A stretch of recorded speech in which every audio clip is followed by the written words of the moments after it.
ആണ്, ഞാൻ ആരാധനയ്ക്ക് പോവാണ്. ഓ, ആരാധനയ്ക്ക് എന്തിനു? യേശു ക്രിസ്തുവിന് എന്നെ രക്ഷിച്ചു, അത് കാരണം ഞാൻ അവിടെ ആരാധനയ്ക്ക് പോകണം എന്നാൽ മുഴുവൻ പറയുകയില്ല. ആരാധനയ്ക്ക് പോകണു എന്ന് പറഞ്ഞിട്ടിരിക്കും നമ്മൾ. എന്തിനു പോകണു ആരാധനയ്ക്ക്? ആര് പറഞ്ഞിട്ട് പോകണു?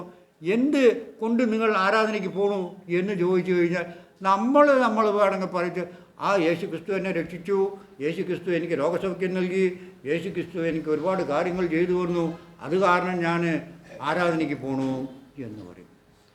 ഇത് വിശ്വാസികൾ എന്ന് പറയപ്പെടുന്നവർ മാത്രമല്ല ഈ വാക്ക് ഉപയോഗിക്കുന്നതും ഇത് ചെയ്യുന്നതും. വിശ്വാസികളല്ലാതെ ഇരിക്കുന്ന ഒരുപാട് ആൾക്കാരുണ്ട്. അവരും ഞായറാഴ്ചയായി കഴിഞ്ഞാൽ പല സ്ഥലങ്ങളിലേക്ക് ആരാധനയ്ക്ക് പോകണു എന്ന് പറയുന്ന ഒരുപാട് ആൾക്കാരുണ്ട്. അവരൊന്നും ജ്ഞാനപ്പെടാത്ത ആൾക്കാർ തന്നെ ഒരുപാടുണ്ട്. അവരും പോകുന്നുണ്ട് ആരാധനയ്ക്ക് എന്ന് പറഞ്ഞിട്ട്. പക്ഷെ അവരും പറയുന്നു ക്രിസ്തു യേശുവിലാണ്, യേശു ക്രിസ്തുവിൻ്റെ അടുത്ത് പോയ എല്ലാവിധ ആത്മീയ അനുഗ്രഹങ്ങളിലോ പിന്നെ എന്തൊക്കെ സഹായം ചെയ്തു എന്നൊക്കെ പറഞ്ഞ് പോകുന്ന ആൾക്കാർ ഉണ്ട്. പക്ഷേ എന്ത് പ്രയോജനം? പക്ഷേ നമ്മൾ പ്രശംസിക്കുന്നത് മുഴുവൻ തന്നെ യേശു ക്രിസ്തു എന്ന് പറഞ്ഞിട്ടുള്ളൂ. ആ യേശു ക്രിസ്തുവിനോട് എന്തുണ്ട് നമ്മളുടെ പ്രതിബദ്ധത? അല്ലെങ്കിൽ യേശു ക്രിസ്തുവിനോട് ചേർന്ന് നമ്മൾ യേശു ക്രിസ്തുവിലാണ് എൻ്റെ കാര്യങ്ങളെല്ലാം നടക്കുന്നത്, ഞാൻ യേശു ക്രിസ്തുവിൻ്റെ ആളാണ്, ഞാൻ പ്രാർത്ഥനയ്ക്ക് പോകുന്ന ആളാണ് എന്ന് പറയുന്നുവെങ്കിലും എന്താണ് നമ്മൾ യേശു ക്രിസ്തുവിന് വേണ്ടി ചെയ്യുന്നത് എന്നുള്ളതാണ്. അത് നമ്മൾ ലോകപ്രകാരമാണോ അല്ലെങ്കിൽ പരിച്ഛേദനയ്ക്ക് അനുസരിച്ചാണോ നമ്മൾ ദൈവത്തിൽ പ്രശംസിക്കുന്നത്? അത് നമ്മൾ ചിന്തിക്കേണ്ട വിഷയം. ആ പ്രശംസ ഇല്ല എങ്കിൽ നിർജീവമാകും നമ്മളുടെ ജീവിതം. അതിൽ തന്നെ പറയുന്ന വേറൊരു കാര്യം കൂടി പറഞ്ഞു, ആ ദൈവത്തിൻ്റെ ആത്മാവ് കൊണ്ട് ആരാധന നടത്തുന്നവർ. ഇന്ന് നമ്മളിവിടെ കൂടിയിരിക്കുന്ന ഇത്രയും ആൾക്കാരുണ്ട്. ഇവർ ദൈവത്തിൻ്റെ ആത്മാവ് കൊണ്ടാണോ ഇന്ന് ആരാധനയ്ക്ക് ഇവിടെ ഇപ്പോൾ ഇരിക്കുന്നത് എന്നുള്ള ചോദ്യം നമുക്ക് ഉറപ്പിച്ച് പറയാൻ പറ്റുമോ?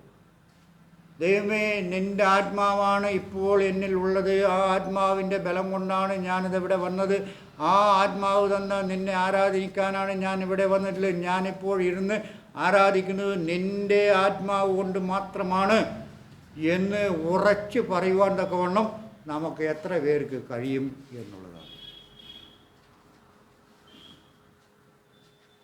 ഇല്ലാത്ത ആൾക്കാരെ കുറിച്ച് ചിന്തിക്കണ്ട, കേൾക്കാത്ത ആൾക്കാരെ കുറിച്ച് ചിന്തിക്കണ്ട.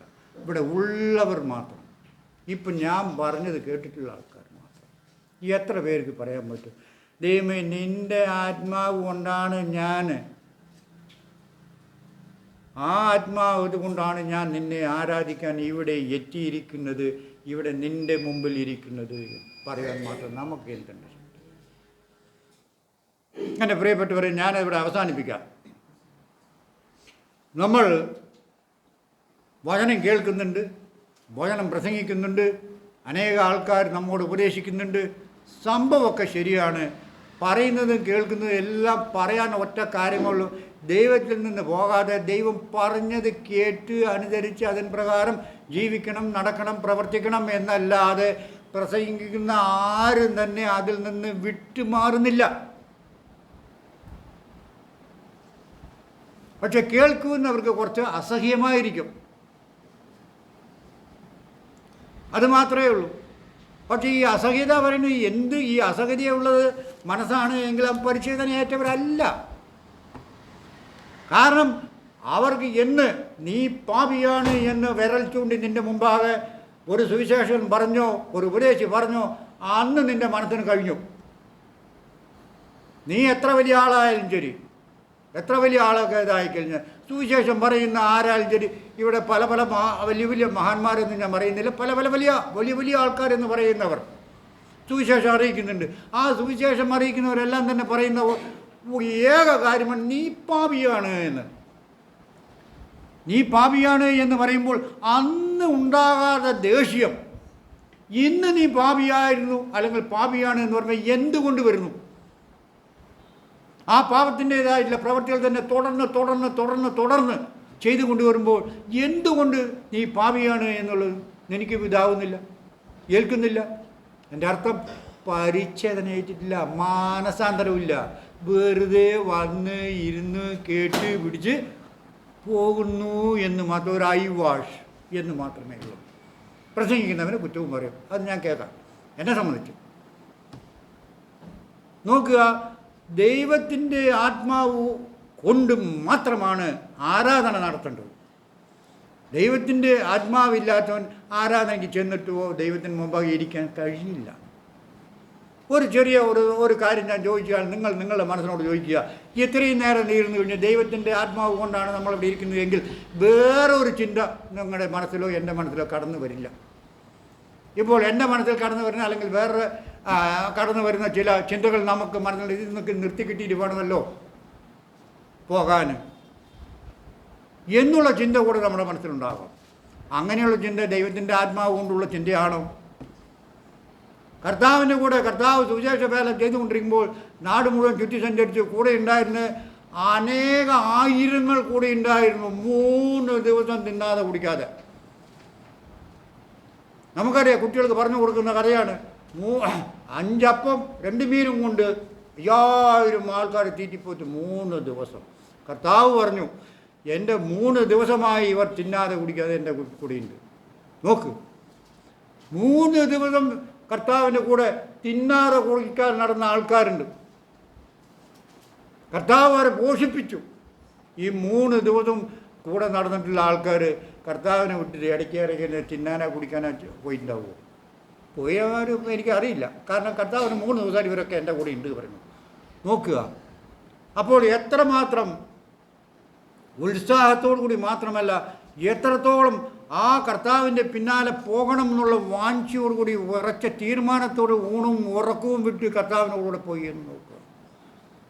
ഇന്ന് ആ കർത്താവിൻ്റെ എല്ലാവിധമായിട്ടുള്ള ആത്മീയവും ഭൗതികമായിട്ടുള്ള അനുഗ്രഹങ്ങൾ ലഭിച്ചു അല്ലെങ്കിൽ പ്രാപിച്ചു എന്ന് പറയുന്ന നമ്മൾ കിടക്കുന്ന കിടക്കയവിടെ കട്ടിലെന്താണ്, ഫാൻ എന്താണിത്? കർത്താവ് പടകിൽ വെറുതെ കിടന്നവനാണ്. കർത്താവ് പടകിൽ പോയി ശിഷ്യന്മാരായിട്ട് പോകുമ്പോൾ ആ പടകിൽ കിടക്കയോ തലയണ ഒന്നുമില്ല. അവിടെ വെറുതെ കിടന്നിട്ട് ഉറങ്ങിയിട്ട് പോയത്. ആ ഉറക്കം അല്ലെങ്കിൽ ആ കിടത്തം നമ്മൾ എത്ര പേര് കിടന്നിട്ടുണ്ടാവും? എത്ര സുഖം അനുഭവിച്ചു? നമ്മുടെ ആത്മാവ് എവിടെയുണ്ട്? നമ്മൾ പരിച്ഛേദന ഏറ്റിട്ടുണ്ടോ ശരിക്ക്?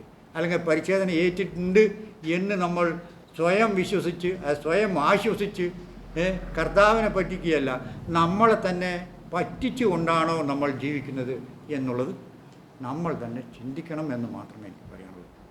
കാരണം പ്രസംഗം കേൾക്കുമ്പോൾ, കാര്യങ്ങൾ പറയുമ്പോൾ, അത് മനസ്സിലാക്കി തരുമ്പോൾ സാറ ചെയ്തതുപോലെ ഉള്ളുകൊണ്ട് ചിരിക്കരുത്, നീ എന്തോ പറഞ്ഞിട്ട് പോടാപ്പാ എന്ന് പറഞ്ഞു. അങ്ങനെയാണ് എങ്കിൽ നമ്മളുടെ ക്രിസ്തീയ ജീവിതം കൊണ്ട് നമുക്കൊരു പ്രയോജനമില്ല. പാവം 10-50 കൊല്ലമായിട്ട് അങ്ങേര് ഇവിടെ ഒരു സഭ ഉണ്ടാക്കിയിട്ട് ഇവിടെ കുറേ ആൾക്കാർ രക്ഷപ്പെടട്ടെ എന്ന് പറഞ്ഞുകൊണ്ട് അദ്ദേഹം വേല ചെയ്ത് കുറേ ആൾക്കാർ ദൈവസന്നിധിയിലേക്ക് സ്വർഗത്തിലേക്ക് നയിക്കാം, ദൈവസന്നിധിയിൽ നിൽക്കട്ടെ, അനേകർക്ക് ദൈവത്തിൻ്റെ അനുഗ്രഹം ലഭിക്കട്ടെ എന്നൊക്കെ പറഞ്ഞിട്ട് 10-50 കൊല്ലം ഈ തൊഴിലിനിറങ്ങി അല്ലെങ്കിൽ ഈ പ്രവർത്തിക്കിറങ്ങി. അദ്ദേഹത്തിന് വേറെ വല്ല പണിക്ക് പോകുമായിരുന്നു എന്ന് നോക്കുക. ഇത്രയ്ക്കും തൻ്റെ സേവനങ്ങൾ അല്ലെങ്കിൽ തൻ്റെ സ്വന്തമായിട്ടുള്ള കാര്യങ്ങൾ വിട്ടുകൊണ്ടാണ് ഓരോരുത്തരും, നമ്പിതാരനെ മാത്രമല്ല ഉദ്ദേശിക്കുന്നത്, എല്ലാ ആൾക്കാരും, എല്ലാ സുവിശേഷകന്മാരും, പ്രസംഗിക്കുന്ന ആൾക്കാരും ശരി, അങ്ങേരുണ്ട്, ഇവരൊക്കെ തന്നെ അവരുടേതായിട്ടുള്ള നിലകൾ വിട്ടുകൊണ്ടാണ് ദൈവത്തിൻ്റെ മക്കൾക്ക് എന്തെങ്കിലും ഗുണം കിട്ടണം, അവർ ദൈവത്തിൽ നിലനിൽക്കണം, അവർ ആത്മീയമായും ഭൗതികമായിട്ട് അനുഗ്രഹത്തിന് പാത്രീഭൂതർ, അവർ നിത്യജീവൻ്റെ ഓരക്കാരാവണം, അവർക്ക് മരണം ഉണ്ടാകാൻ പാടില്ല എന്നുള്ള ഒരു ഒറ്റ കാരണം കൊണ്ടാണ് അവർ ഇവിടെ വരുന്നത്. സ്വന്തം കാര്യങ്ങൾ വിട്ടുകൊണ്ട് ഈ സേവനങ്ങൾ ചെയ്യുന്നതും പ്രസംഗിക്കുന്നതും എല്ലാം. നോക്കുക എൻ്റെ പ്രിയപ്പെട്ടവരെ, ഇത്ര വലിയ ഒരു സൗകര്യം നിങ്ങൾക്കും കിട്ടി, എനിക്കും കിട്ടി. അതും ഒരു സുവിശേഷൻ മുഖാന്തരമാണ്. ഇത്ര വലിയ അനുഗ്രഹങ്ങൾ നമ്മൾ ലഭിച്ചിട്ടും നമ്മൾക്ക് ഇത്ര വലിയ അനുഗ്രഹങ്ങൾക്ക് കാരണം അല്ലെങ്കിൽ ദൈവം അത് തന്നു, ഇന്ന പിടിച്ചോ എന്ന് പറഞ്ഞിട്ട് തരുമ്പോഴും നമ്മളത് സ്വീകരിക്കാൻ തയ്യാറല്ലാതെ ഇരുന്നു കഴിഞ്ഞാൽ, നമ്മൾ അവിടെയും അനുസരണക്കേട് കാണിച്ചു നടന്നാൽ നമ്മൾ അതുകൊണ്ട് നമുക്ക് എന്ത് പ്രയോജനം? സ്വയം നമ്മൾ തന്നെ വഞ്ചിച്ചുകൊണ്ട് നമ്മൾ നരകത്തിലേക്ക് പോകുന്നു എന്നല്ലാതെ അതുകൊണ്ട് ഒരു പ്രേരണ നമുക്കുണ്ടാകാനില്ല. ആകയാൽ പ്രിയപ്പെട്ടവരെ, എനിക്ക് പറയാനുള്ളത് അത്രയേ ഉള്ളൂ. നമ്മൾ ദൈവത്തിൻ്റെ ആത്മാവ് കൊണ്ട് മാത്രമാണ് ഇന്ന് ജീവിക്കുന്നത്, ഇന്ന് നമ്മൾ ദൈവത്തിൻ്റെ മുമ്പാകെ ഇരിക്കുന്നു എന്ന് ഉറച്ച വിശ്വാസം നമുക്ക് വേണം. ആ വിശ്വാസത്തിൻ്റെ അടിസ്ഥാനം കർത്താവായ യേശു ക്രിസ്തുവിൻ്റെ മരണം മൂലമാണ് ഉണ്ടായത് എന്ന് നോക്കണം. ആ കർത്താവിൻ്റെ മരണം എങ്ങനെ ഉള്ളതായിരുന്നു എന്നുള്ളത് കൂടി നമ്മൾ ആലോചിക്കണം. അത്ര വലിയ മരണം നമുക്ക് വേണ്ടി ഏറ്റെടുത്ത കർത്താവ് അങ്ങേര് പറയുന്നു വാ തരാ എന്ന് പറയുമ്പോൾ എന്ന് പറഞ്ഞിട്ട് എങ്ങനെ ഇരുന്ന് കഴിഞ്ഞാൽ പിന്നെ ആ കർത്താവ് നമുക്ക് വേണ്ടി മരിച്ചു എന്ന് പറയുന്നതിൽ, ആ കർത്താവിൻ്റെ പേരിൽ നമ്മൾ കർത്താവിനെ പ്രശംസിക്കുന്നതിൽ എന്ത് അർത്ഥമാണുള്ളത് എന്നുള്ളത് നമ്മൾ ആലോചിക്കുക. നമുക്കിവിടെ ദൈവത്തിൻ്റെ ആത്മാവും ദൈവം നമുക്കുണ്ട്. നമ്മൾ പരിച്ഛേദന ഏറ്റിട്ടുള്ള പഴയകാല ജീവിതമല്ല, പഴയകാല പ്രവർത്തികളല്ല, പഴയകാല ചിന്തകളുമല്ല, പഴയ നിലയിലുള്ള കൂട്ടുകെട്ടുകളുമില്ല. അതെല്ലാം വിട്ടുകളഞ്ഞ് ഇന്ന് നമ്മൾ പുതിയൊരു സൃഷ്ടിയായിട്ടാണ് നമ്മൾ നിൽക്കുന്നത്. എങ്കിൽ കർത്താവ് നമ്മോട് കൂടിയിരിക്കും.